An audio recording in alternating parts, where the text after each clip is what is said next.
story, tell your story. Better You're you doing the good. people Like finding this. out more. Tell your story. Tell your story, tell your story, tell your story. Can't nobody tell a better paint the glory. So tell your story, tell your story, tell your story. Better you the people finding out more. So tell your story, tell your story, tell your story. Can't nobody tell a better paint the glory. So tell your story, tell your story, tell your story. Better you the people finding out more. Tell your story, man. Okay. We have young activist Elijah Judah, brother E up in the building, y'all. He's about to tell his story and tell it like it is. Yeah, we're gonna have to end at 7:50. So yes. So go 750. ahead and start telling your story. Let us know who you are from the beginning to end, and we will stop you to ask a few questions. We'll use the hand emoji. I can't find it right now. Okay, like this, the clap emoji, or we will just cut in. So be mindful of that. Okay, go Cool, ahead. yeah. Just to ask out of respect, are there any questions that you would like to avoid answering, and also are there any pronouns that you prefer? I prefer God and King. No, I'm Okay. just playing. Okay. Nah. He, him's fine. And nah, I mean, to be real, I'm cool with free game. Like I really ain't got nothing to hide. Um, yeah, let's get it. I'm ready anytime. So starting off though, I would say that the funny thing is this is actually just what we were talking about a little bit going into who we were. So just going off to who I was my name's Elijah. I was born in the east side of Denver, Colorado. Was there for my first 5 years of living. And then when I was born April 21st, 1999. Um I don't know what sign that I really don't even care what sign that is because I don't believe in stuff like that. But basically, going into a little bit of who I am, went to Sable Elementary when I was a kid. Was raised in a matriarchal system with just basically a single mother who had 4 children. Um, and we grew up on Sable and Colfax. So if y'all don't know about Royal Colorado's greatest hood is Sable and Colfax. You know what I'm saying? That's like where that's where the Crip territory is, the ghetto King Supers, ghetto Dennis, you know what I'm saying? So, it was real cool to live there for my first couple of years, got to really understand the black experience, from a hood perspective. Then I got a little bit older and my mom decided to move us out to more suburban area. We moved to like I live in Chambers, which is near Rangeview High School. If y'all know Rangeview High School, right behind Rangeview, there's like a bunch of like big ass houses over there.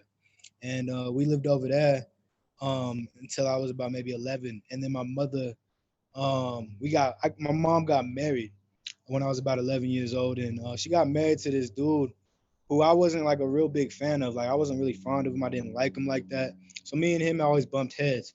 So it was a very rocky start when I was real young, trying to build a relationship with my stepfather, but not really having like my actual father in my life.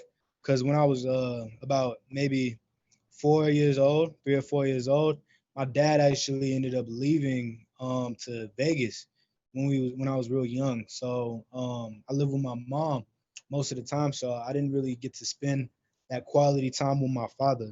And so I started growing a father figure relationship with my oldest brother, who passed when I was like about a freshman in school. And crazy part is he was mentally disabled. Like he had epileptic seizures and a bunch of other things. So he was over time going crazy. Like literally, like his IQ was like lower than you know like a 4 year old at one point. You know what I'm saying? And he had like brain surgery when I was like maybe like 9 or 10 years old. So it was a real interesting dynamic growing with him because he was going from like group home to group home. And this is how I know that the American system's medicine, this white institutionalized medicine, does not work. Their brain surgery and all them functions, unless you absolutely need it, I would avoid using forms of medication and try to go with natural herbal remedies, just due to the fact that I've seen it not help nobody. It doesn't treat you at all. All it really does, it just calms your nerves. It makes you feel for a quick second that you're calm, but in reality, it doesn't do nothing but really drug you up. And so, I seen that literally deteriorate a human being when I was real young. So that was traumatizing psychologically. And then Okay, excuse me, sir. what's I up? do have a question. So when Yes, your man. dad left at 4 years old, do you remember your feelings around that? Did you? Not really. And the reason being is because like I was going back and forth from my mother and my father's house. I think like every week or so, I would go like hang out with my dad, maybe for the weekend or for the week. We was building like with my big sister, my big brothers was there. And we was like just growing and building a relationship. And then one day it just stopped. But I was just so young and just trying to have fun and ignorant towards what was going on. I didn't really even notice it till I was about maybe 7 or 8 years old. So like when I noticed it, I was like, oh wait, like, where's my dad at? You know what I'm saying? And I didn't know probably for about maybe a year and a half, 2 years.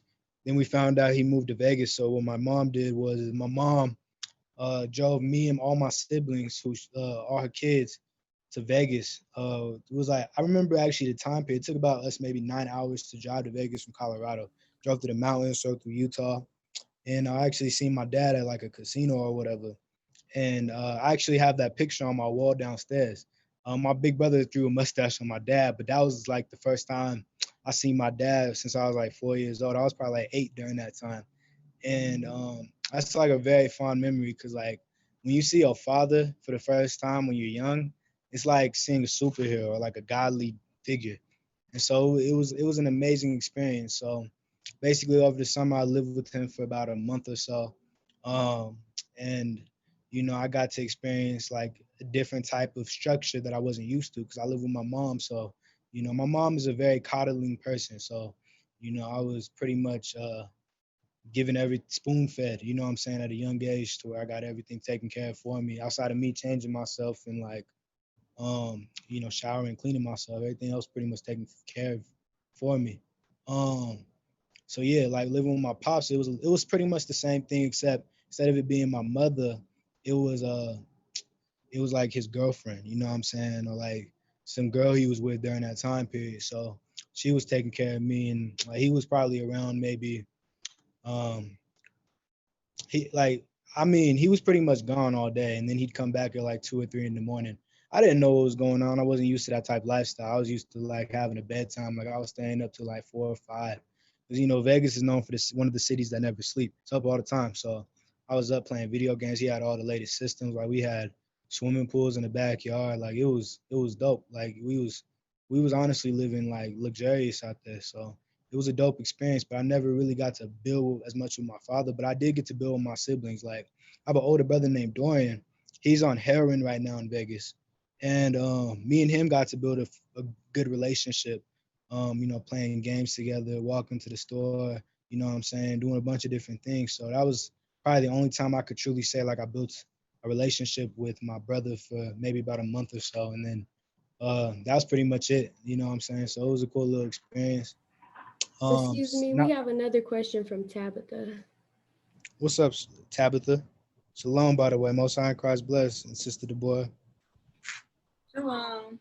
Okay, so my question is, so as far as like material things and stuff of that nature go, did I don't know, because it seemed like your dad was kind of absent, but he was there. So did the materials equate to like quality time that you have with your father in general? To be real, no. It got boring. Although I could play like any game I want to, and pretty much get whatever I want to when I was out there. Like he had everything, that a young man could dream of. Sports, you know, um, video games, swimming pool in the backyard. Like you pretty much had everything you need, snacks, food, whatever. But like it gets tiring because you can't build a relationship with a video game. You can't like have a personal investment towards swimming pool or towards the couch or sleeping. Like it's something you can't necessarily have an emotional investment towards. So me not being able to do that young, actually, I'm kind of getting to like a realization while we're having this conversation that like, yeah, that probably affected me more than I thought it did during that time period. But I was just so infatuated towards all these video games I didn't have in my mom's house, or like, swimming pools and, all these luxurious things that I was just so distracted. But going back into it in retrospect, I would have replaced that all just to like spend a little bit more quality time with my pops and understand his perspective. But, he was not really home unless like it was like 3 or 4 in the morning. By that time, I'm 8, 9 years old. So I'm about to hit the hay, you know what I'm saying? So there was only little time we actually got to really build, outside of just materialistic objects. We didn't have like a real relationship, to be real, thinking about it in perspective now. Yeah. Okay. So we got one more question over here. Go ahead, sis. Shalom, Brother Elijah, sir. So my question is, how is your relationship with your father today, and what would you tell another kid, like, because you're in the truth now, so what is your relationship with your father now that y'all are in the truth, and like, what is something that you would tell another kid and like another young man in the Black community that doesn't have their father around like that and went through the same experience? That's a good question. For sure. So basically, first to answer your first question, my relationship with my father today is really good. And the reason I say that is because it's not really necessarily us having the relationship, it's the change in his character. Because when I was younger, my dad was a different person. He was a hustler. So seeing his change in character and him becoming the man, what I'm saying, that you could only imagine in your brain, it was baffling. It was fascinating to me. And that's actually like I admire my father wholeheartedly because of that. Because I've seen the integrity in which he's had to sacrifice, when it comes to material, money, everything he's desired to keep these laws, statutes, and commandments and be an example, for me and for the people who look up to him. So I honestly admire my father for that wholeheartedly because I see the sincerity and generosity that he truly has now. We have our ups and downs, of course, because we still like honestly building up a broken relationship that we didn't really have when I was growing up. Since I wasn't raised by him, it's still weird to a degree because I'm not used to like having a father to lean on to. Even after 5 years, it's a new thing for me. So, but overall though, it's baffling. It's amazing. It's a fascinating thing to see your father be the man you want him to be. What was your second question? The second question, sir, was what would you tell another young Black man in your position, like as an advice wise? I would tell another young Black or even brown man who's in my position, when it comes to like father figures or like relationships or just everything going on around them.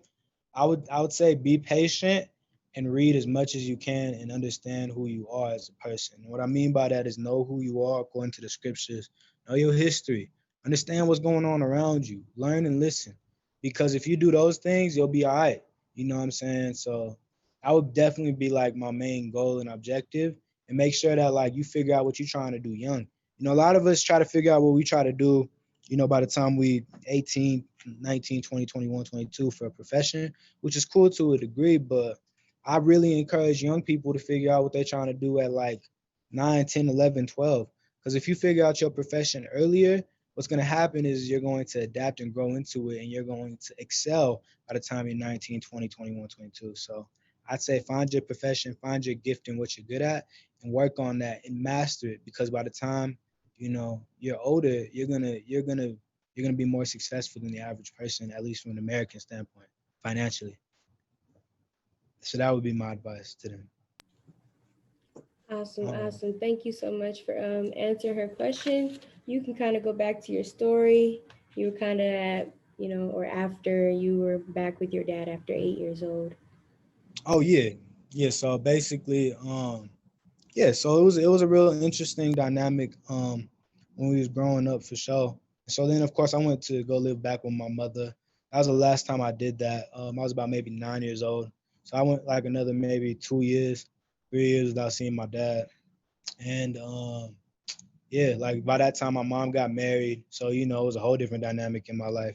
He ended up moving to Colorado, on the east side actually. And I went to go see him every once in a while, but not really.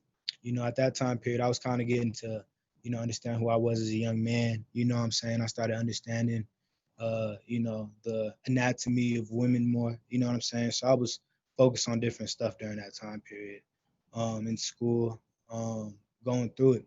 The funny thing is like I was a pretty decent student in school when I was real young. Like I got okay grades and all that, but my GPA really started deteriorating when I went to middle school. It started getting terrible, and just due to the fact that I really just stopped caring about school. And it's really weird because it really falls into the school to prison pipeline system, and it almost seemed like I planned to do that, and it was just due to the fact like I kept moving schools, and I just got tired of it. So I was just like, I'm not even gonna try. It don't matter anyways. Your GPA don't even count till you're in high school. Which I'd encourage all young people who watch this, try to take as many AP classes as you can in middle school, because what's going to happen is they're going to put you in higher classes in high school and you can graduate earlier. So I'd always encourage somebody to do that. Do not waste their time in middle school. Although it does seem like a waste of time to some degree, it has its benefits when it comes to your GPA and the certain classes you take. So take advantage of that. Because I didn't. I mean, my average GPA score probably when I honestly should have got held back like 3 times. Like I was failing all my classes like horribly. Like I think I like read at like a third grade level when I was like 13. So like it was so bad. I was in the reading remedial classes that nobody wants to take with all the dumb kids. Well, I'm not gonna say dumb, but the special kids. It was very embarrassing. So that was my experience in middle school. On top of trying to build a relationship with my stepdad and like just ill intent, just trying to figure out women, girls playing sports. It was an interesting experience, and at the same time, still trying to figure out who I am as a person. Because during this time period, we was going to church a lot too on Sundays, and Christianity was super heavy in my household growing up. My mother listened to K Love. Wait up. Before you go on, Sis Tabitha has a question again. My question is about the remediation classes. What exactly is? Can you explain what remediation is, for those who don't know? And yeah, did you feel like you really needed to be in those classes? Oh yeah, for sure. So school is really nice, right? They say things in a nice way, but it's not always like that in reality. But basically, remedial or remediation classes is classes that kids take when they struggle at a certain subject. 9 times out of 10, it's usually reading. You know what I'm saying? So most of the time, these people who are in the classroom are struggling. Black and brown students who just do not do the work, and like legitimately special needs students. Those are the people who's in the classroom and badass kids. And so those are usually who are in the remedial classes, and those are the classes that I took with a bunch of my classmates. And I was just very embarrassed to be in those classrooms just due to the fact that the teacher really talks to you like you stupid. You know what I'm saying? Like I've maybe taken 3 of those classes since I've been in high school, and I could say all 3 times that I took those, the teacher really talks to you like you slow. And so it's always a white woman too. And so when I experienced that, it didn't encourage me to read more. It discouraged me. It made me feel like that I wasn't living up towards my potential. I wasn't living up towards what they expect me to be. And so, it didn't motivate me to do good on tests.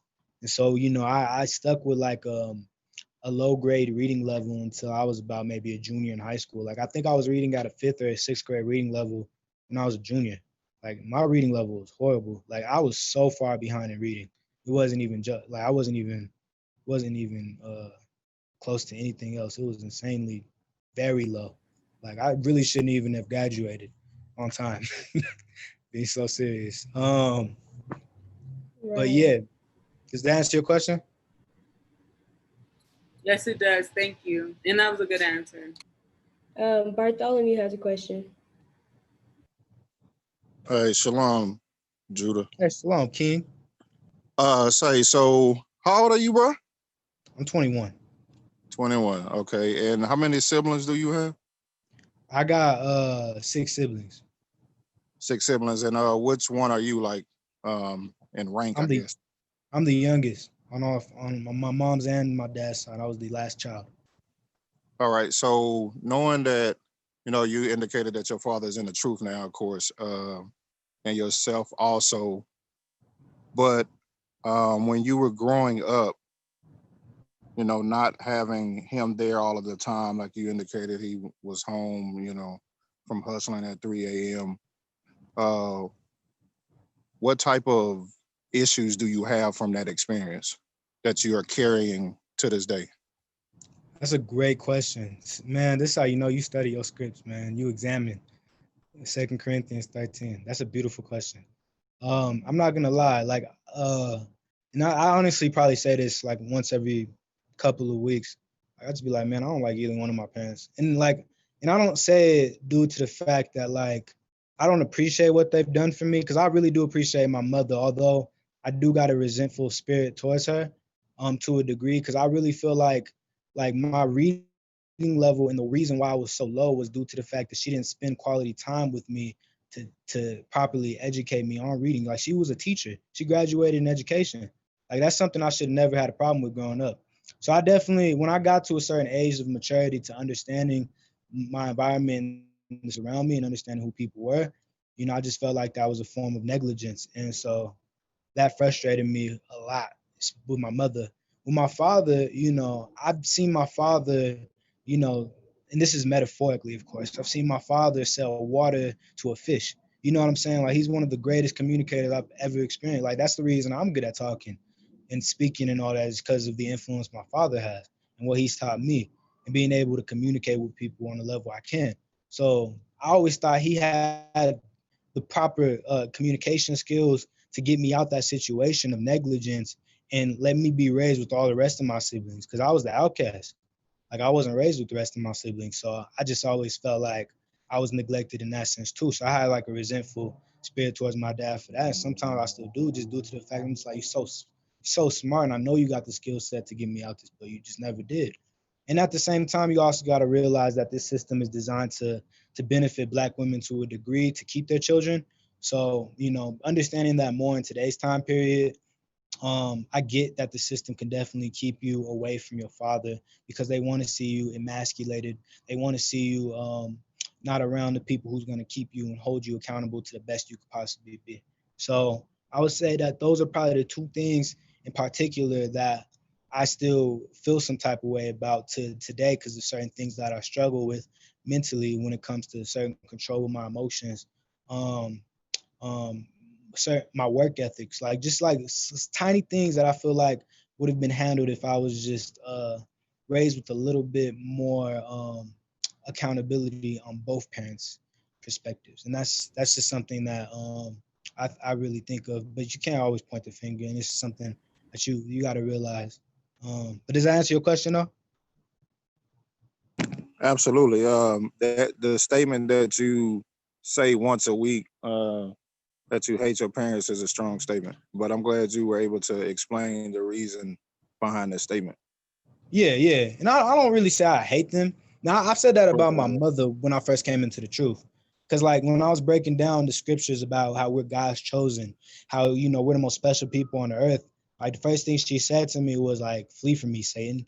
You know what I'm saying? So when she told me that's when I started having a real resentful spirit towards her. Because it's just like, damn, like, I realized Jesus is Black. This is the most you've ever seen me read the Bible in your life. And so now this is when you hate me the most. You know what I'm saying? Well, she don't hate me, but you understand from like a metaphorical point of view, like you're hating on me more doing this as opposed to, me just being a nigga running around chasing women, playing sports. You know what I'm saying? So um in that aspect, I definitely at one point I could truly say I hated, not just dislike, I hated my mother. But I've learned over time through appreciation, growth, and maturation that like I really do appreciate what my mom has done for me. And I honestly regret having that mindset when I was younger. because you know, that's not a good mindset to have from somebody who literally birthed you, you know, who gave you life and chose to keep you, when we know that abortion rates is one of the highest forms of murder in the Black community. So I should be more appreciative of what she has given me as opposed to what she hasn't. Right. I have one question, just to follow up with that, if Bartholomew doesn't have another question. Um, No, I'm good. Thanks, sis. okay, thank you, sir. So I guess my question is about your resentfulness towards your mother. Do you think that translated into how you operate with women when you were going through that time when you were out and about? I mean, so there's two different types of, I would say in this case, there's two different types of Elijahs. You know, there's Elijah in the truth and there's Elijah out the truth. When I was out the truth, the way I treated and operated with women was just like a typical Negro in the world. You know, what they would call a so-called F-boy in the world. You know, I was just trying to chase tail and get what I needed to do and just, you know what I'm saying, do what I have to do. Didn't work. I had no game. I didn't understand what I was doing, but I tried, to be real with you.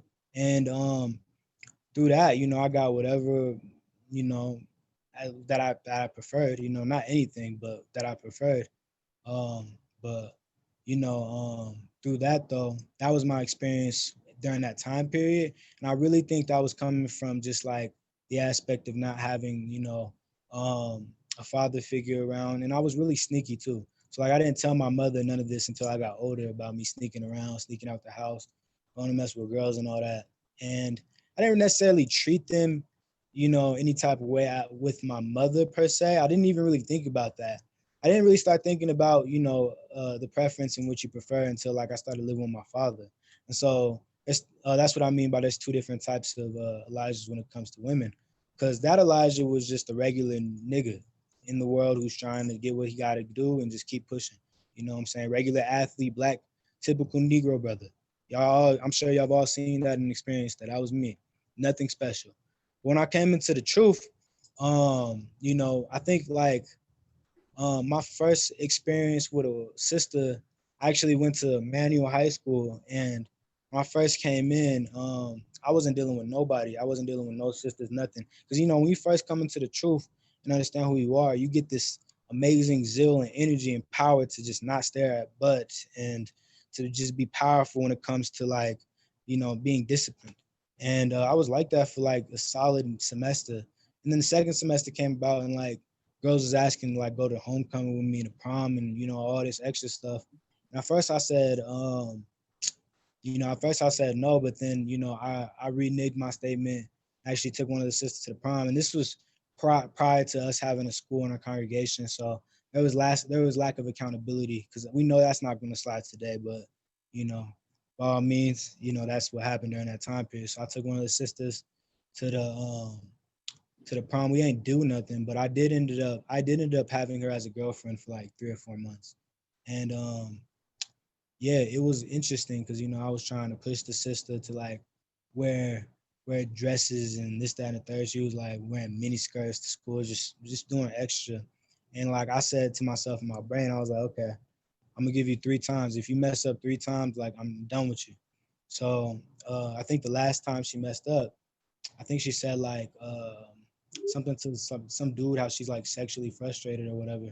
So I was just like, oh yeah, bet I can't be with you. So that's like when I realized that you know, certain relationships you just cannot experience or operate within the truth, and you can't have like no boyfriend, girlfriend.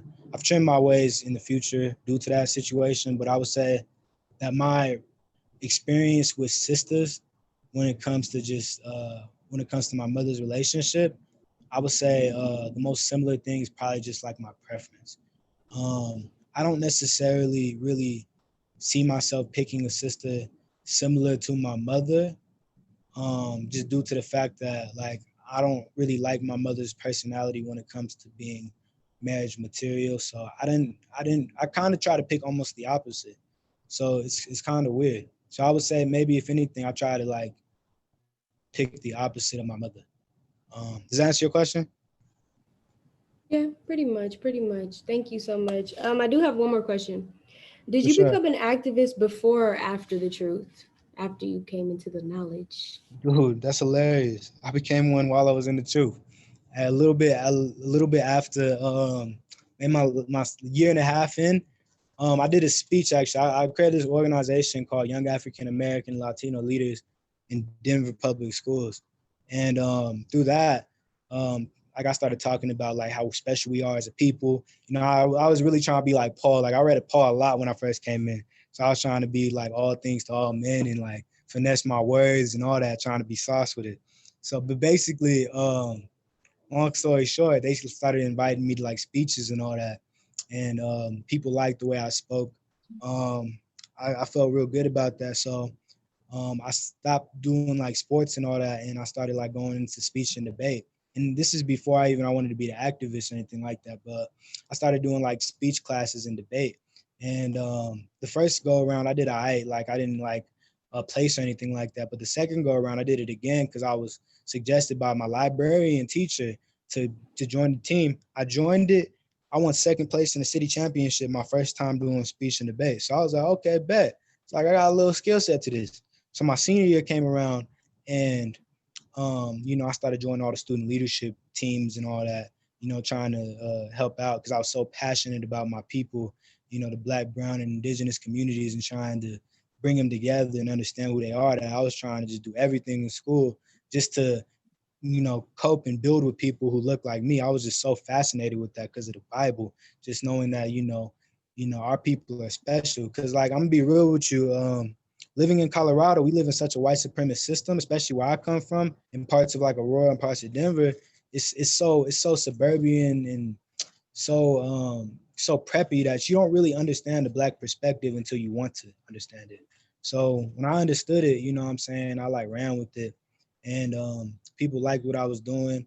I was getting known all around the city and this is where I really popped off, and I would say that I became what you would know as now as young activist. So my senior year was about to end, and they have this competition every year for who's going to be the Denver Public Schools Foundation Speaker of the Year. And so I was actually nominated by one of my mentors during the time, who was also my cousin.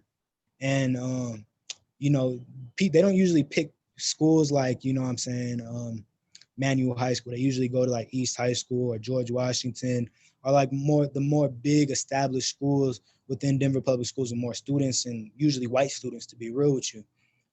So I was picked, and I was actually the first kid who was picked for Manual to ever even compete in the event. So they had like maybe 20, 30 kids that they was interviewing. And so they interviewed me. They asked me my story. I sat down with this white lady. I told her my story. I told her, you know, why I do what I do, why I'm passionate, what my goals is in life. And, you know, I told her my experience, and she ended up picking me, you know, as the person to speak for the Denver Public Schools Gala. And so then I ended up speaking at the event. We helped raise like $1.3 million for Denver Public Schools. And that's when I got put on the map. That's when I was known all around, you know, locally on social media. People started knowing my name. I started getting more opportunities to speak, started getting more known in the community. I got a name and a recognition through that. And so that's what really popped me off. And then through that, maybe about 6 months later, I created my YouTube channel called Young Activist. I was just gonna really just do reaction videos, and I liked the name. And so, you know, that ended up turning into more than that. And so we at this point now where, you know, now we're doing a story time. Exactly. Thank you so much. Yeah, you can continue on into like your high school experience. I think we would appreciate that. For sure. So yeah, like I said, I went to Cherry Creek School. I went to Overland High School down in the suburbs of Aurora, Colorado. It was a great experience, you know what I'm saying? It was a beautiful thing for me to be a part of, for athletic reasons, to stay in shape. But like I said, me and my mother started really falling off when I started understanding who I was. So through that, I actually ended up going to live with my dad. And so that's when me and my dad started building a relationship. Went to Manual High School. And so this is like when my junior year, I actually started trying in school. I actually started like putting forth effort. So like I went from a 6th grade reading level to advanced college reading level within a 1-year time span living with my father. Like I had maybe like a 1.7 GPA, which is like a D plus average, to a 4.2 just in like 1 year. So that was like the first time I was actually like an advanced student. I was so advanced, in fact, that like they started putting me in AP classes the next semester, and I was just like, yo, dude, like I ain't never been a part of no AP class. I was like legitimately scared to be a part of them, but Okay, Brother Elijah, thank you so much. That's really cool that you were able to accomplish that. We have a question from Sis Tabitha, and then we have a question from Mark. Let's do it. So my question is with your I'm trying to understand how you change positions. Huh? Y'all change positions. No, I just like y'all positions. It's hilarious. So I'm okay. So my question is, how did you manage to accomplish going from a 1.7 to a 4.2? Is that an overall GPA, or is that just a semester, like your GPA for that particular semester? Was that cumulative, or was that just for that semester? That was just for that semester. It made me feel good though. And then the second semester, I got like a 4.1. But like overall though, I pretty much finished with straight A's from my junior to senior year. So my GPA cumulatively was a 3.1, you know, when I ended up graduating high school, which is an amazing jump. And so yeah, cumulatively I averaged maybe like about a B, which I'm actually like completely satisfied with in retrospect. But yeah, so it wasn't all the way around, but you know, it was cool. Who cares? That's still an amazing accomplishment. I definitely commend you for your accomplishment, because a lot of people, they just give up because they're like, I'm not going to make it to being at a college level, and they stop trying, but you kept going. So I'll praise you for that, and very proud of you. I appreciate that. It's because I found a purpose, you know, and that was the truth. So you got all praise to the Most High. Without that purpose, I wouldn't have tried, to be real. Okay, Mark, you got a question? Yes, so you definitely touched like kind of throughout your story, but what about living with your mom was like such a drastic change from like living with your dad, like from where your GPA would increase, you would start walking and moving with purpose. Like what do you think was like one of the factors that was holding you back at your mom's, or there was a better word or a term for me to use? I would say that's a great question. I would say that with my mother, she just wasn't. I'm gonna be real with you, and this is just my personal opinion. Nah, I think it's a fact, but I'm gonna say it's my personal opinion just for social media purposes. I don't really think women could raise men. You know what I'm saying? I think it takes a man to raise a man. Like, and that doesn't mean you could raise a man, like you can nourish and make sure that he's physically alive, but you can't teach him how to become one. You know what I'm saying? So with that, I just think that is genuinely just because I needed a masculine figure in my life to teach me the ways of life. You know what I'm saying? And luckily for my father, him giving me that purpose and giving me that understanding of what I needed during that time period, it saved my life to be able to build and understand who I was. And so that was the biggest difference, I would say, for sure. It's just due to the fact that like my father, like just he taught me when the time during I needed to hear it. And my mother just didn't really have the time to like, you know, properly educate and teach me during that time period. And I don't really blame her, you know, everything's meant to happen. Ain't nothing a coincidence, it's all providence. You know what I'm saying? But yeah, that would probably be the biggest difference. Okay, and then we have G with the Appreciate question. you. How are you, sir? Hey, what's up, G? Good to see you. Okay, so my question here is all my excitement of saying hi to you. Wow, I'm gonna get back to you because I just lost it in all that excitement. Okay, definitely. Tabitha has a question again. Yes, I do. So as far as like masculinity and things of that nature, do you think that a woman, because she has like, you know, her feminine qualities, that she's able to teach a young man or a young boy becoming a man what it takes to be a man and that transition into manhood. So your question, let me make sure this is right. Your question is can they say that again? I want to make sure. My question was, so with a woman being feminine and like having her motherly qualities, like as like, you know, I don't even know. Okay, let me try again. Let me start over.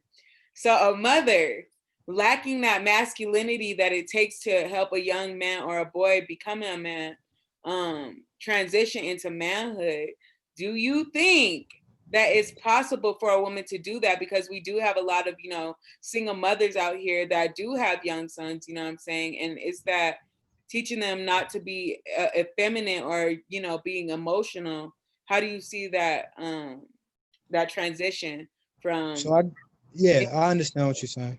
I understand. In a situation in which a woman doesn't have the opportunity to have a masculine figure around for the son, her masculine figure is the Bible. You know what I'm saying? So if you create a solid rock or foundation for the kid to live off of faith, what's going to happen is men are going to come into his life and help build with him. A lot of these men today do not have any form of foundation on who they are because their mothers don't know who they are.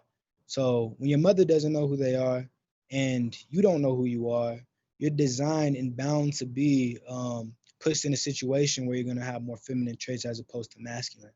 And so I would say that the most important thing is to create a foundation for the child to live off of. And what's going to happen is you're going to see more father figures come into that child's life. And this child's going to grow into a healthy, strong man as opposed to one who just has the title of a man but acts like a boy. You know what I'm saying? So I would say that's the most important thing, is to create a foundation for the child, give him a purpose. You know, a lot of these young boys' purpose is to be the next NFL player, you know, be the next NBA player, be the next rapper, be the next Lil Uzi Vert, Polo G, Playboy Cardi. They don't actually have a form of a real purpose, something realistic they could grasp onto, you know, to live for their people. You know, we live in a selfish generation today, you know what I'm saying? So everybody's about themselves, you know, even the black woman who's raising these children, I'm gonna be real with you, a lot of them is about themselves, raising these children. I did this by myself. I put you in this position. I did this, that, and the third, but you gotta realize, you know what I'm saying? It's not about you. You know what I'm saying? It's about the people who's watching you. It's the example you're setting for your child. It's the example you're setting for your son and your daughter. So what we got to realize is until we are that example and create a foundation for these children, you're going to still keep seeing these children die, go to prison. You know what I'm saying? Stay in the system because we don't have a foundation on who we are. Does that answer your question? Yes, sir, it does. Thank you so much for that answer. Very well spoken. But Sister Deborah has a question also. Okay, shalom, sir. So, my question for you is, who in the body do you think can teach these young men? Because we do have a lot of single sisters, even in our congregation, with young boys. So, who could teach them in the body to be young men? Who can help Right. them? Like if, for example, you know, a kid's running around and the mom's like doing something and she's in the kitchen helping or something, who's able to do that? Right. No, I 100% understand your question. I would say that maybe a person in our body in which can help raise these young boys. First of all, you know, there's an old saying, of course we all know it, it takes a village to raise a child. It's true. You know what I'm saying? Back in the times of like, and you know, the crazy part is when you look at every generation, which is insane, but it's true. Every generation from the baby boomers on now all have a special skill set that we can all benefit off of in the body. You know, in the 50s, when we actually were together, you know, pre-integration, you seen a lot of our people raising children together. Like, hey, boy, you know, you ain't supposed to be out here at night.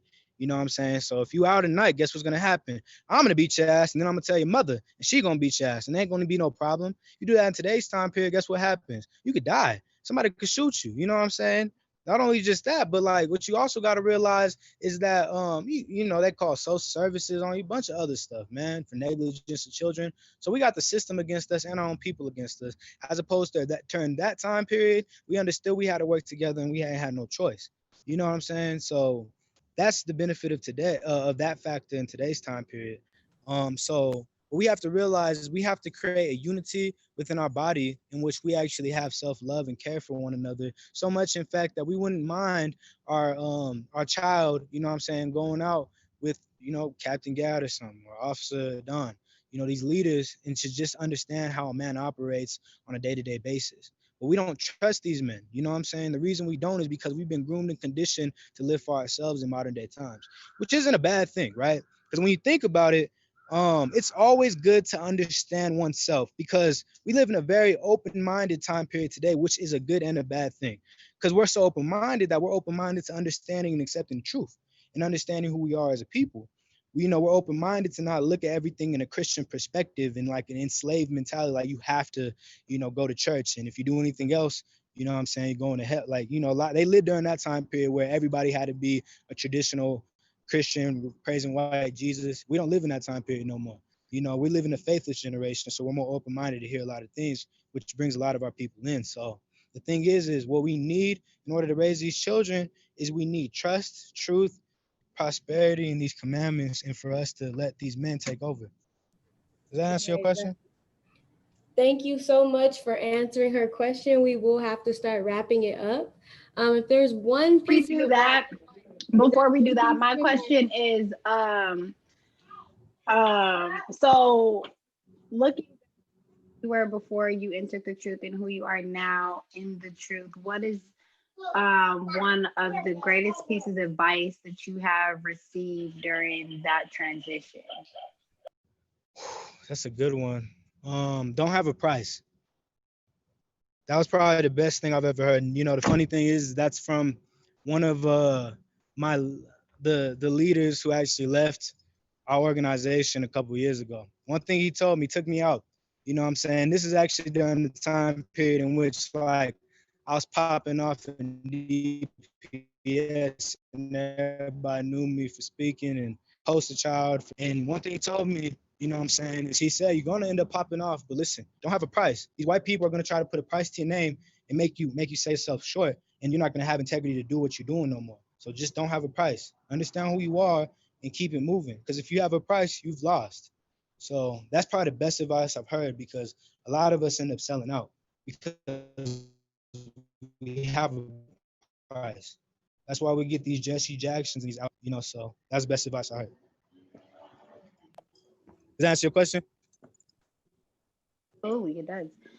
So yeah, thank you for that. So one quick question for those, because we say the truth a lot, but we never really expound on what the truth is. So could you maybe, you know, short, make it into like a sweet little 2-sentence to a paragraph summary of what the truth is? Because we say it, but you know what it is. The truth is loving your brother as you would love yourself. I'm just gonna go straight off of Jesus' words. That's what it is. It really is. You know what I'm saying? You don't want your people killing each other, so you're gonna tell them thou shalt not kill. You don't want your people out here doing drugs, so you're gonna tell them be sober-minded. You don't want your people cheating on their husbands or cheating on their wives, so you're gonna tell them don't commit adultery. It's loving your brother as you would love yourself. You're treating your brother as you would like to be treated. That's the truth. Understanding that and having a foundation on the word of God. Does that answer it?